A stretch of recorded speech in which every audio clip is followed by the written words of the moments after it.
Acabávamos de terminar o jantar, uma refeição silenciosa pontuada pelo tilintar dos talheres nos pratos. Ultimamente, o silêncio tinha se tornado o terceiro companheiro à nossa mesa, sentando-se conosco como um convidado indesejado. Depois de arrumarmos a louça, sugeri que nos sentássemos na sala de estar e conversássemos. Não foi do nada, eu vinha sentindo a distância crescente entre nós há meses, um abismo que eu não conseguia definir direito, mas também não podia ignorar. Naquela noite, eu queria respostas, mesmo sem saber exatamente quais perguntas fazer. Então, comecei de forma simples, cautelosa: está tudo bem entre a gente? Quero dizer, de verdade? A expressão dela mal se alterou, mas algo piscou nos olhos dela, algo cansado, talvez até ressentido. Ela se recostou no sofá, cruzou os braços e suspirou, como se estivesse reunindo forças para me responder. Então, soltou a bomba: e intimidade não é um dever conjugal. Eu não te devo isso, e acho que você não deveria esperar isso de mim. No começo, pensei que tinha ouvido errado. Meus ouvidos zumbiram enquanto as palavras dela pairavam no ar, afiadas e definitivas. Pisquei algumas vezes, tentando processar o que ela tinha dito. O que você quer dizer com isso? Consegui perguntar finalmente, com a voz tremendo. Quero dizer exatamente o que eu disse, ela respondeu, o tom calmo, mas frio. Intimidade, física ou emocional, não é algo que eu me sinta obrigada a dar só porque estamos casados. Não funciona assim. A nonchalância dela pareceu um tapa na cara. Fiquei ali sentado, atordoado, como se alguém tivesse puxado o tapete de debaixo dos meus pés. Isso não era uma simples declaração sobre sexo ou afeto, era uma rejeição de tudo que eu achava que o casamento era baseado: conexão, parceria, vulnerabilidade. Tentei me manter composto, mas as palavras saíram aos tropeços: e é assim que você sempre se sentiu, ou é só agora? Por quê? Se é isso que você pensa, qual é o sentido de a gente ficar junto? Ela deu de ombros. Deu de ombros. Não sei o que te dizer. Eu mudei, talvez você não. Talvez esse seja o problema.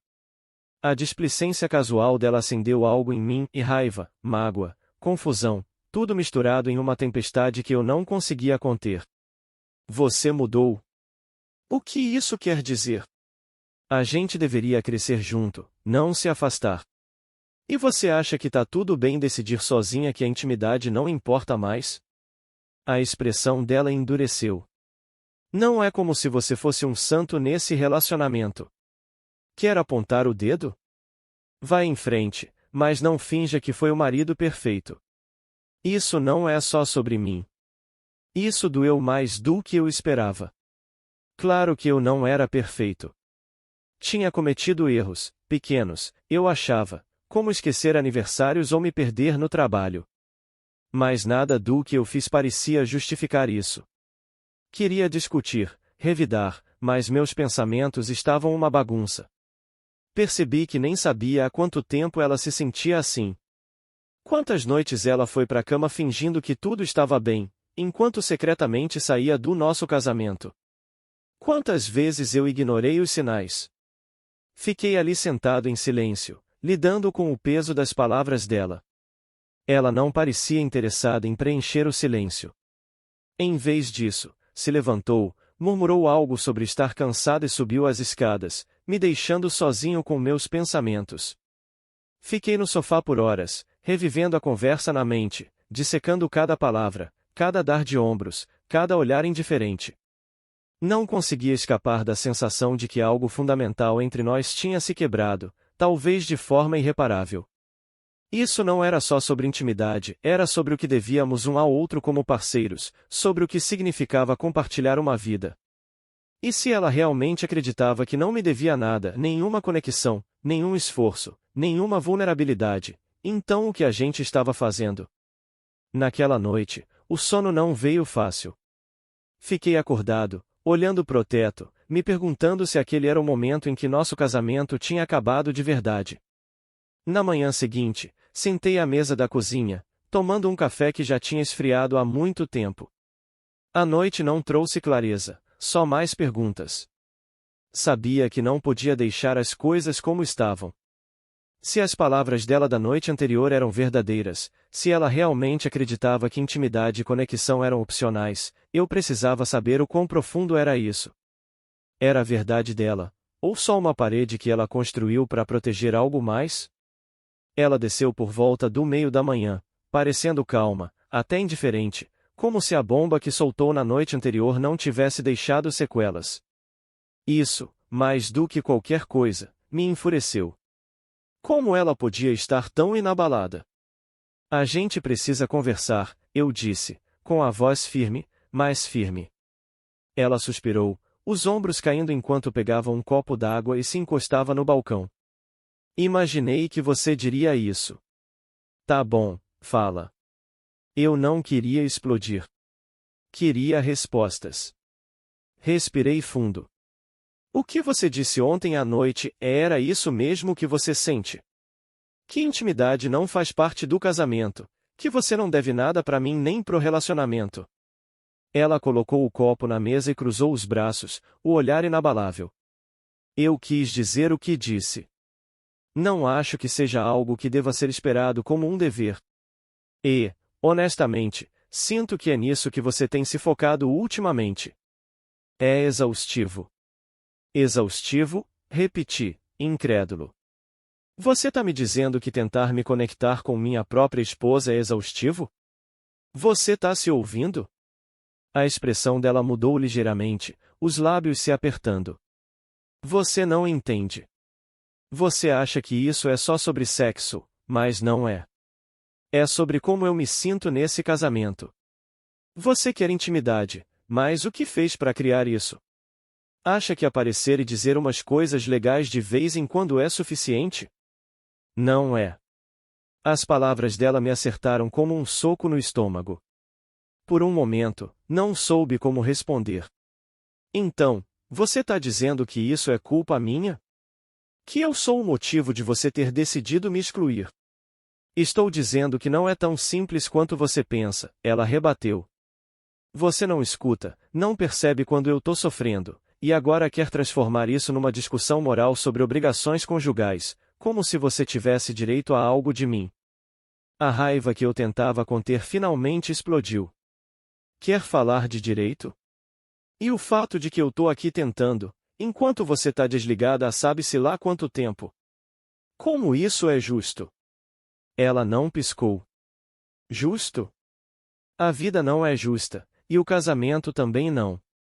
Talvez eu devesse ter falado antes, mas honestamente, não achei que faria diferença.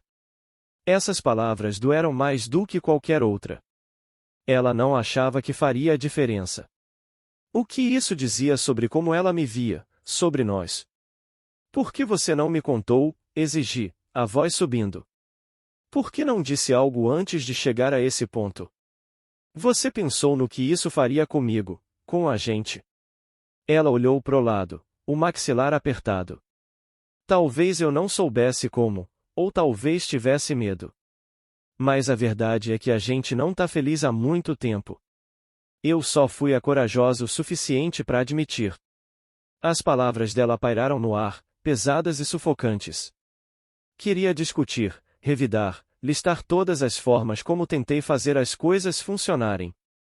Mas uma parte pequena e dolorosa de mim se perguntou se ela tinha razão. Eu tinha sido cego para a infelicidade dela? Ignorei os sinais porque era mais fácil do que encarar a verdade? Não sei para onde a gente vai daqui, eu disse finalmente, com a voz mais baixa. Mas não posso continuar fingindo que isso é normal, que tá tudo bem. Ela assentiu, quase como se esperasse isso. Eu também não quero fingir mais.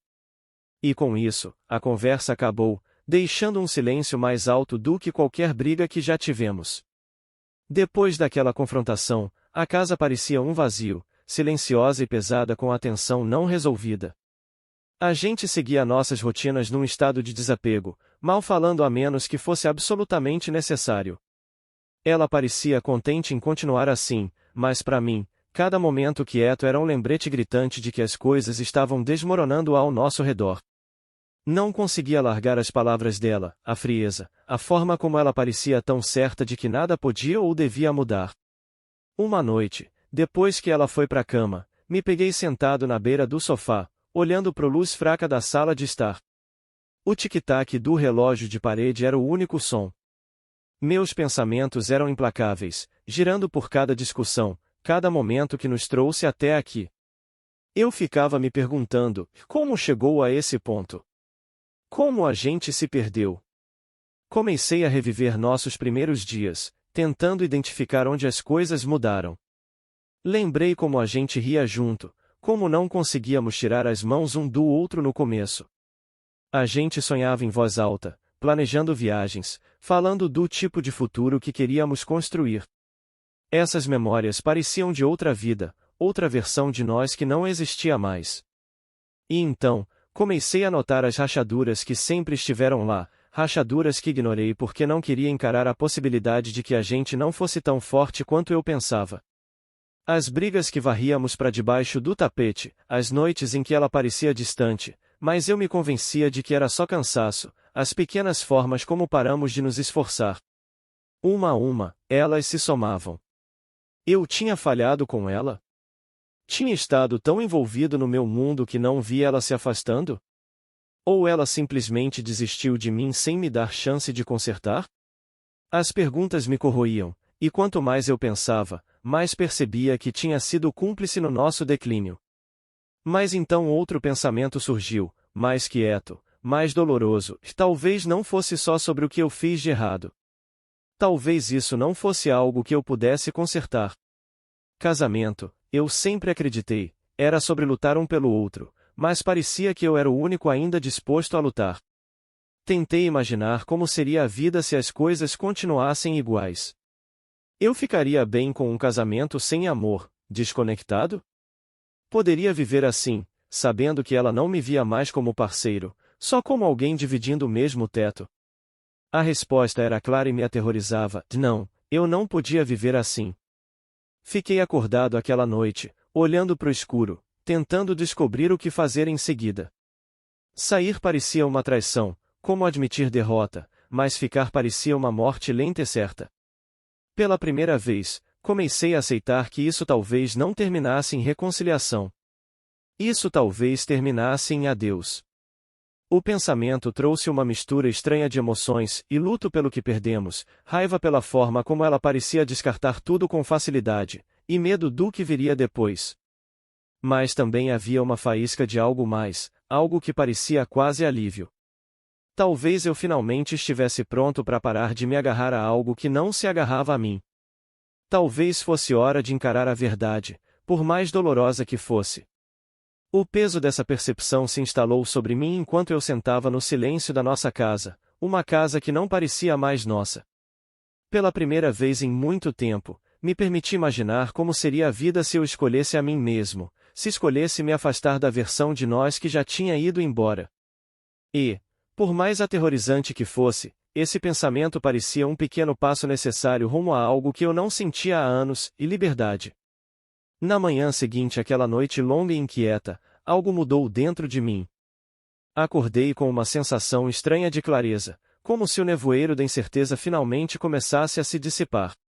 Não podia continuar vivendo no limbo, preso num relacionamento onde um de nós já tinha soltado. A verdade era crua e inevitável, e eu precisava tomar controle da minha vida, mesmo que isso significasse me afastar da que construí com ela. Passei os dias seguintes numa espécie de preparação, não só logística, mas emocional. Não foi fácil. Por anos, eu tinha ligado minha identidade a esse casamento, a ser o marido dela, ao futuro que um dia imaginamos juntos. Soltar parecia rasgar um pedaço de mim mesmo, mas eu sabia que era necessário.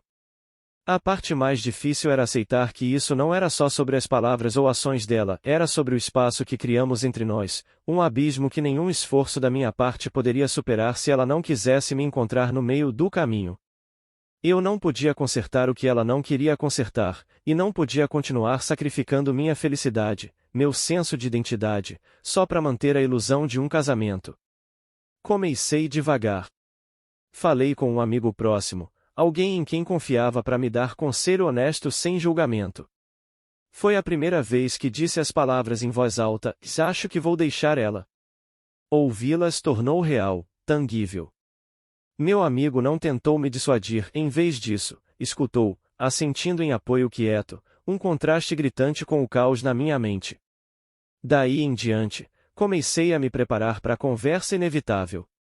Ensaiava na cabeça, imaginando toda a reação possível dela, e raiva, lágrimas, indiferença. Pensei no que diria, como enquadraria a minha decisão não como um ataque a ela, mas como um passo necessário para nós dois encontrarmos o que realmente precisávamos. Enquanto os dias passavam, também tomei passos práticos. Comecei a procurar apartamentos, sabendo que precisaria de um lugar para ir se ou quando saísse. Comecei a organizar minhas coisas pessoais, separando anos de memórias compartilhadas com uma dor agridoce. Cada foto, cada lembrança parecia um pequeno adeus. Apesar do peso de tudo, senti algo mais crescendo dentro de mim, e determinação. Pela primeira vez em meses, talvez anos, senti como se estivesse tomando as rédeas da minha vida, em vez de ser levado pelas circunstâncias. Finalmente, o momento chegou. Era uma noite de domingo, e ela estava sentada no sofá, rolando o celular, a expressão indecifrável. Sentei do outro lado dela, o coração batendo forte, mas a voz firme. A gente precisa conversar, eu disse, ecoando as palavras que usei antes, só que dessa vez sem hesitação, sem incerteza. Ela largou o celular e me olhou, o rosto calmo, quase expectante. Tá bom, disse. Respirei fundo e comecei: tenho pensado muito sobre nós, sobre onde estamos e para onde vamos. E percebi uma coisa: não posso continuar vivendo assim. Não posso fingir que isso é suficiente para nenhum de nós dois. A sobrancelha dela franziu levemente, mas ela não interrompeu. Continuei: e eu te amo, sempre amei, mas amor não basta se não tem conexão, esforço, parceria. E acho que nós dois sabemos que isso tá faltando há muito tempo. Tentei me agarrar, lutar por isso, mas não posso fazer sozinho. E acho que você também não quer lutar. Os olhos dela piscaram com algo, raiva, tristeza, não sei. Então, o que você tá dizendo? Estou dizendo que acho que tá na hora de acabar com isso, eu disse, a voz firme apesar do nó na garganta. Não estamos felizes, e acho que não podemos fazer um ao outro feliz mais. Ficar junto só tá piorando as coisas. Por um momento, ela só me encarou, a expressão indecifrável. Então, devagar, assentiu. Acho que tava esperando você dizer isso, disse baixinho, porque eu não sabia como. As palavras dela me acertaram como um soco no peito, mas também trouxeram uma sensação estranha de alívio. Nós dois sabíamos que era o fim, e pela primeira vez em muito tempo, estávamos na mesma página. A conversa não durou muito depois disso. Não houve explosões dramáticas, nem tentativas de mudar a mente um do outro, só um entendimento quieto e mútuo de que nossa jornada juntos tinha chegado ao fim. Quando acabou, senti uma mistura estranha de emoções e luto, alívio e uma sensação avassaladora de finalidade. Mas, acima de tudo, senti certeza de que tinha feito a escolha certa, mesmo que fosse a mais difícil que já tive que fazer. Os dias seguintes à nossa conversa foram surreais, uma mistura do mundano e do monumental. Pela primeira vez em anos, me senti solto, como se estivesse na beira de um precipício, olhando para o desconhecido.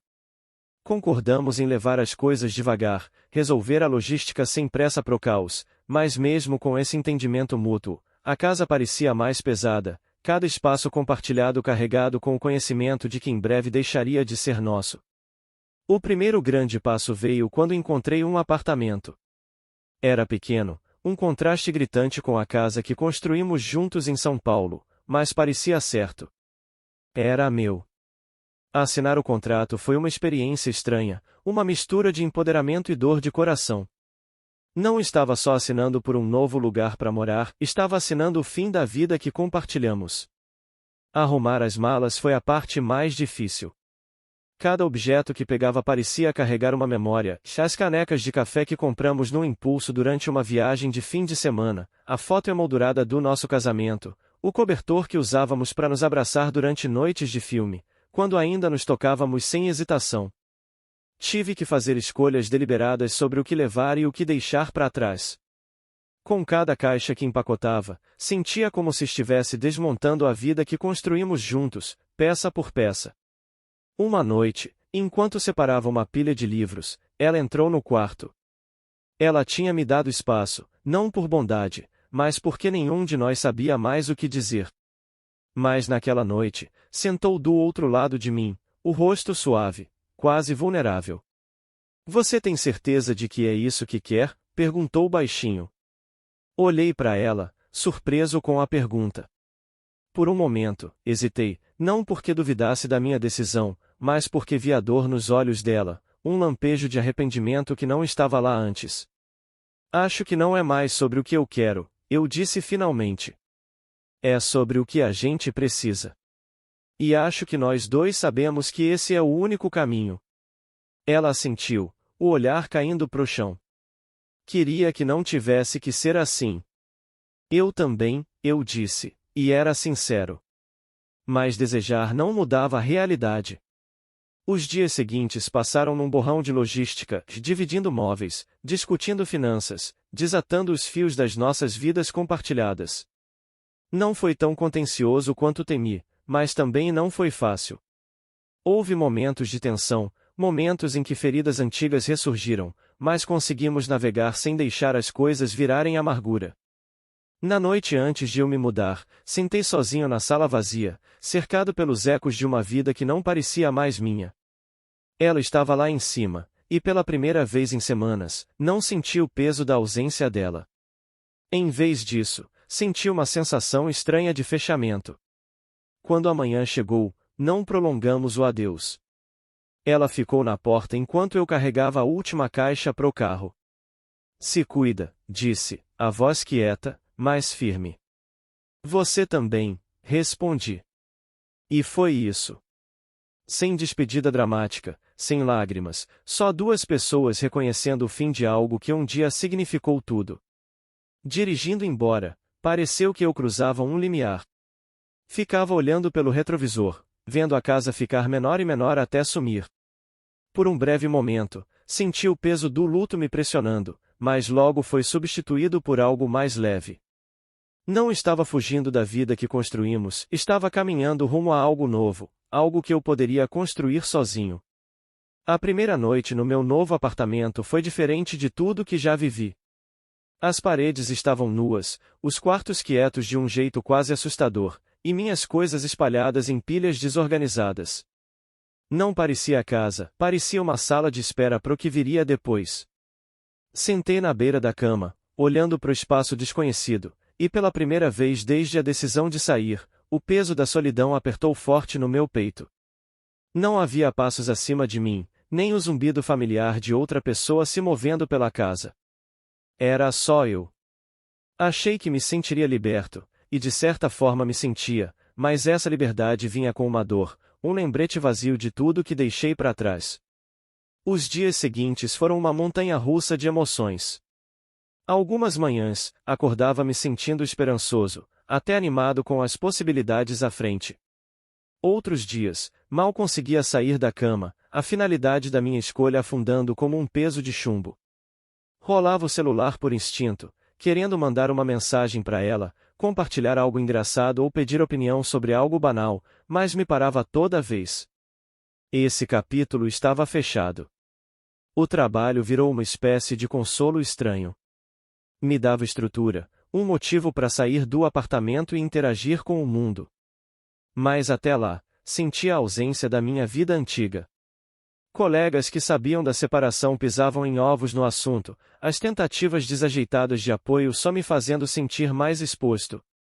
Uma noite, cerca de um mês depois de me mudar, saí para caminhar no parque perto do meu apartamento, em São Paulo. Era uma noite quente, do tipo em que o ar parece vivo de possibilidades.